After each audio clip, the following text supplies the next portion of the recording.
The report that was released this week, entitled Pennsylvania Child Abuse Fatality, Near Fatality Trend Analysis Team Report from 2015-2016, was devastating to say the least, because like you, I feel one case of abuse, one case of fatality, near fatality, is one too many.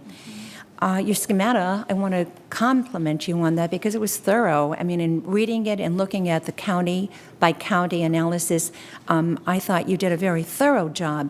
But is there something that you could say stood out in your mind as far as in your analysis that perhaps why one county had 6 as opposed to some counties that had none? I mean, was it because they have more workers in the field, or I know population is the key.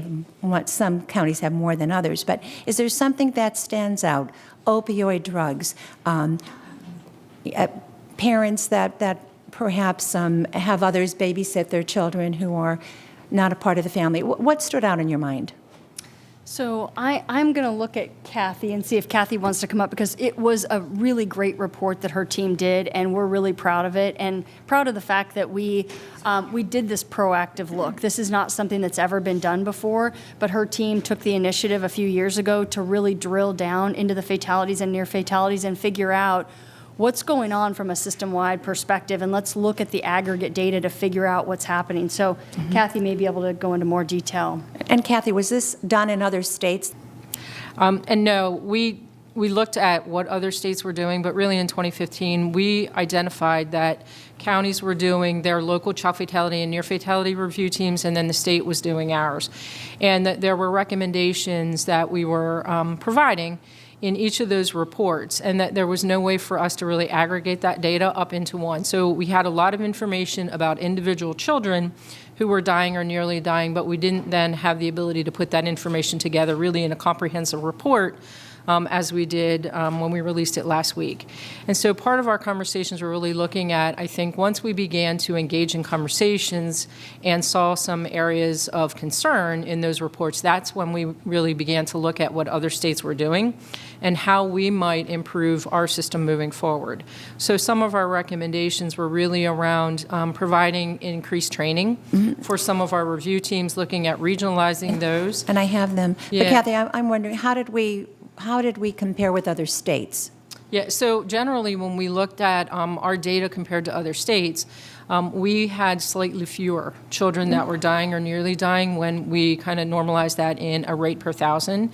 And so that still didn't deter us from, really moving forward and looking at what we could be doing differently. Okay. And what stood out? If you had one thing that you said stood out over everything, what would it be? So I think that what we've really looked at and learned is that it was really young children who were dying as a result of a violent act by their parents, generally abusive head trauma, and it was one of their parents who were committing those acts. I think that in the past, what we often thought about as perpetrators of child abuse, that it was paramours of parents that were actually committing this abuse, and we didn't find that to be the case in our work. Thank you. And with your recommendations, if as chairman of Children and Youth in the House, if we could help you expedite or get more notice, or perhaps you need legislation, please contact us. We'd love to work with you. Absolutely. We do have legislation as part of our recommendations, so we'll be in touch. Thank you very much. Thank you. And Secretary Miller, since I still have time, does your department have anything to do with the Glen Mills School and what's going on there? We license the Glen Mills School, and this is, like all of you, I think when we read the article about what may be happening there, it's hard to read. So DHS is going to do whatever we need to do to make sure that we stop this culture of silence, intimidation, and mistreatment of children. So we're committed to doing that. We do license them, and we are looking into this to see how we can make sure that this stops. Thank you. Thank you. Last question, I'm on yellow. As chair of the Children and Youth Committee here in the House, we're hosting a public hearing pertaining to substance-exposed infants. What is the department doing to help these infants and their family? I'm told that there is a work group. Has it been initiated? Are you doing anything? And I would suggest somebody from your department please come to our hearing. I think you'll find it very eye-opening. Absolutely. So the Departments of Health, Drug and Alcohol Programs, and Human Services have worked collaboratively with the members of the multidisciplinary work group on infants born exposed to substances to develop guidelines from a public health perspective. The guidance recommends that healthcare providers universally screen all pregnant women through use of evidence-based tools to support early identification of potential risks to infants and to ensure that they're connected with necessary supports and services to address any identified needs. Consistent with the statutory requirements, Childline will be notified when an infant is born exposed to substances, and notice will be provided to the County Children and Youth Agency. Additionally, hospitals will initiate the convening of a local multidisciplinary team prior to the infant's discharge from the hospital, and this team will identify which agency is best suited to lead, implement, and monitor the plan of safe care on an ongoing basis. Developing individualized plans of safe care for infants born substance exposed and their families requires really intentional collaboration across multiple systems to ensure the safety of the child and really the stability of the family.